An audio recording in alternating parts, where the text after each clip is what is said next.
In a TSN interview with Aaron Broner, Belal Muhammad revealed he's cleared to train after a severe foot infection.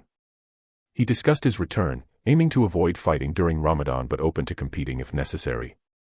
Muhammad hinted at a potential fight with Shavkat Rakhmonov, suggesting a March return to the cage. Fans eagerly await confirmation of this exciting matchup and Muhammad's comeback time. Obviously, it doesn't work in my favor. I'd rather wait for that. But it all just depends, right? There's a early March card that's right at the start of Ramadan. So we fought in Ramadan a million times. For me, I'm not really looking at dates. It's just looking at my body and just staying healthy and not overdoing it to the point where a different injury happens or something stupid happens. So my team, my coaches, they're slowing me down a lot because now that I just saw my next opponent, I'm like hype. I was like, let's go jogging or something. Let's go hit pads. But still trying to take it slow, just trying to be smart with everything. Gordon Ryan recently shared his candid views on PEDs in combat sports amid the ongoing debate over steroid use versus competing clean. As a dominant figure in submission grappling, Ryan supports the legalization of PEDs, a stance that has drawn criticism, including from rising UFC grappler Mikey Musumeci. Musumeci suggested Ryan's influence has contributed to the sport's acceptance of PEDs. In a new interview after announcing at UFC Fight Pass Invitational 9, Ryan dismissed the criticism and elaborated on his controversial perspective. The reason people watch professional sports is to see the absolute best athletes in the world do what they do.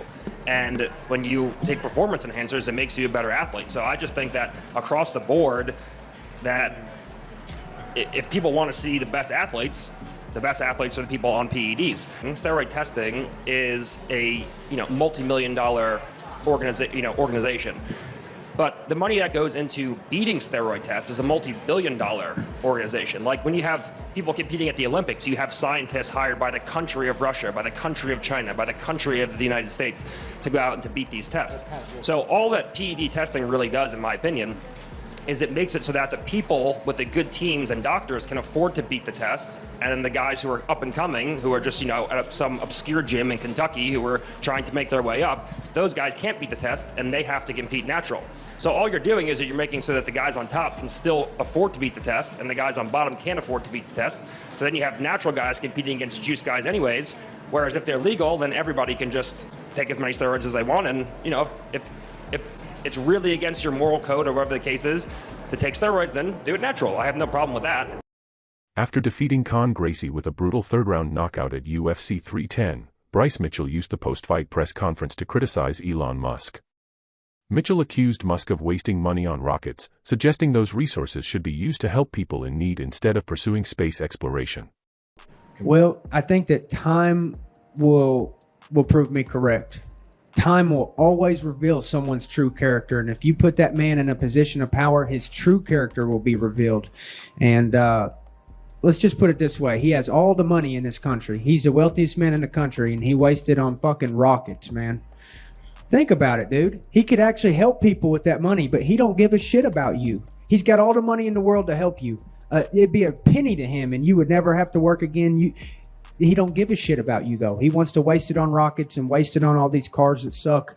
And time will reveal the character of that man. And the more he gets under the spotlight, you can't fake it forever. His character will be revealed, and you mark my words, it will be seen that he is a rat bastard.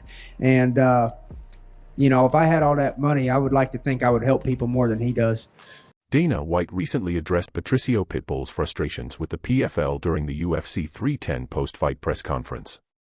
The PFL, which solidified its status as the second-largest MMA promotion after acquiring Bellator MMA last year, has faced significant challenges.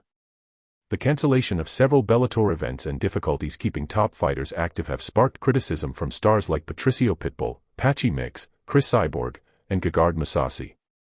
Mousasi was released from his contract, and Pitbull has requested the same, expressing interest in joining the UFC.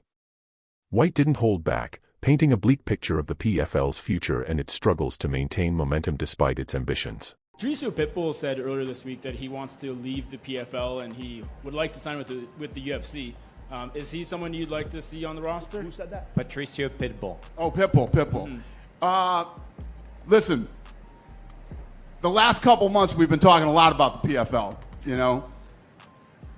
They're canceling a lot of shows. I know that a lot of guys that are supposed to fight aren't fighting. And I mean, you guys know what the fuck's going on. I'm not, you know, when you see that start to happen, you're running out of money, things aren't looking good, and you're going to have people that want to jump ship. You know, these guys want to fight. You have a very limited time of opportunity when you're a professional athlete, and even less when you're a fighter. So I'm sure you're going to see a lot of that, and we'll see how this plays out over the next several months going into 25. New footage shows Dana White apologizing to Alexander Volkov after a controversial split decision at UFC 310 in Las Vegas. Volkov lost to Cyril Gane, who appeared stunned by the outcome and stormed out of the cage after being declared the winner. Following the fight, White and Volkov were seen discussing the result in a candid moment, captured by ESPN MMA, highlighting the confusion surrounding the decision.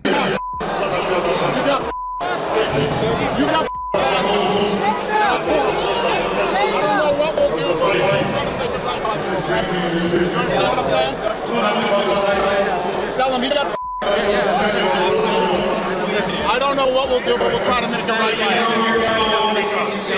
have no idea. The whole thing the fight. I don't have no idea. They got their back. I'll talk to you in a little while, okay? I apologize. Arman Tsarukyan savors his last meal at Dave's Hot Chicken before heading to training camp for UFC 311. Next month, he'll face Islam Makhachev in his first UFC title shot. Days after the fight was confirmed, Arman shared footage of the moment, marking a significant milestone in his career. Diet starts tomorrow.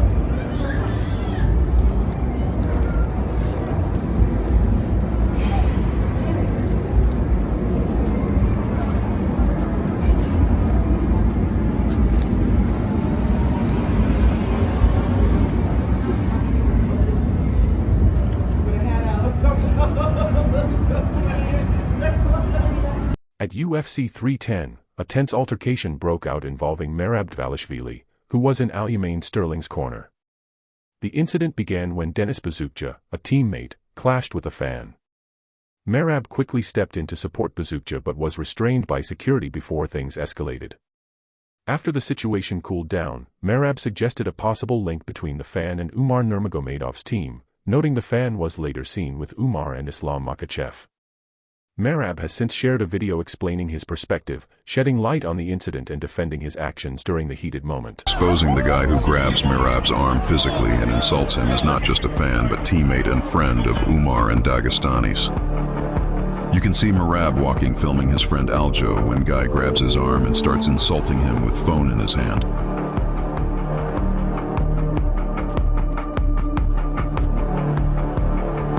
Turns out he is not just fan from Kazakhstan, but a provoker, and as Merab said, he was insulting him. You're gone, bro. You're gone. Later that day, Umar posts stories with the guy and his squad. And there is even more pictures from years ago with him and Dagestanis.